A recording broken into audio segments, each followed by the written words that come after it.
ہمارے گھر آ گئی، تائی کو بھی گھٹنے ٹیک دینے پڑے، ورنہ وہ کب ہمارے گھر سے رشتہ جوڑتی۔ ان کا سارا غرور خاک میں مل گیا۔ اب وہ امی سے جھک کر ملنے لگی کہ شاید انہیں بھی خوف تھا کہ ان کی بیٹی کا کسی طور پر گھر اور عزت بچ جائے۔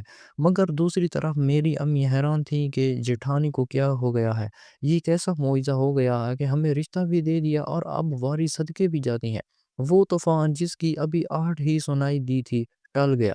ہمّا افسردہ ضرور تھی مگر ایک لفظ نہ بول سکتی تھی کہ اس کا کیا کیا گیا ہے۔ سبھی نے بھگتا تھا۔ بہرحال اس نے وقت مکرہ ایک بیٹے کو جنم دیا جس کو ہر کسی نے ہاتھوں میں ہاتھ اٹھایا۔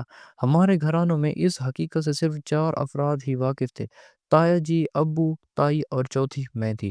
حالانکہ مجھے کسی نے نہ بتایا تھا، مگر جب میں ہما کے بڑے بیٹے کو دیکھتی ہوں تو سوچتی ہوں کہ یہ میرے بھائی کی اولاد نہیں ہے اور ان کے ساتھ کتنا بڑا دھوکہ ہوا ہے کہ وہ اس بچے کو بھی اپنی اولاد سمجھ کر پال رہے ہیں۔ یہی سوچ میرے دل کو کچوکے لگاتی ہے اور کبھی کبھی مجھے ہما سے ہی نفرت محسوس ہونے لگتی ہے۔ اے کاش ہما کے قدم نہ بہکتے۔ یہ سب مجھے بعد میں ہما نے ہی بتایا تھا۔ ایک روز جب میرے رویے کے باعث وہ رونے لگی اور مجھ سے وجہ پوچھنے لگی کہ میں اس سے کیوں ناراض ہوں، تب میں نے اسے وہ بس والا قصہ یاد کروایا اور پوچھا کہ سچ بتاؤ تمہارا پہلا بیٹا میرے بھائی کی اولاد نہیں ہے نا؟ تبھی اس نے مجھے یہ ساری بات بتائی اور مجھ سے رو کر معافی بھی مانگی۔ میں نے بھی دل سے اسے معاف کر دیا۔ آج میرے ابو وفات پا چکے ہیں مگر انہوں نے کبھی یہ بات کسی پر آشکار نہ کی۔ تایا تائی کی بھی وفات ہو چکی ہے۔ میں نے بھی کبھی ہما کا راز کسی پر آشکار نہ کیا، یہاں تک کہ اپنی ماں اور بہنوں تک کو نہ بتایا۔ یہی سوچتی ہوں کہ وہ اب میری بھابھی ہے، جو اللہ کو منظور تھا وہ ہو چکا ہے، آخر میں کیوں اس کا پردہ چاک کروں؟ وہ آج بھی دل و جان سے میری عزت کرتی ہے اور مجھے بے حد چاہتی ہے۔ میں بھی اسے وہی مقام دیتا ہوں کہ جو ایک بھابھی کا ہوتا ہے۔ اللہ پاک سے یہ ہے کہ وہ بھی اس کی غلطی کو معاف فرما دے اور تمام بہنوں بیٹیوں کو نیک ہدایت دے کہ اولاد کی ایسی غلطیاں والدین کے لیے موت سے بدترین ثابت ہوتی ہیں۔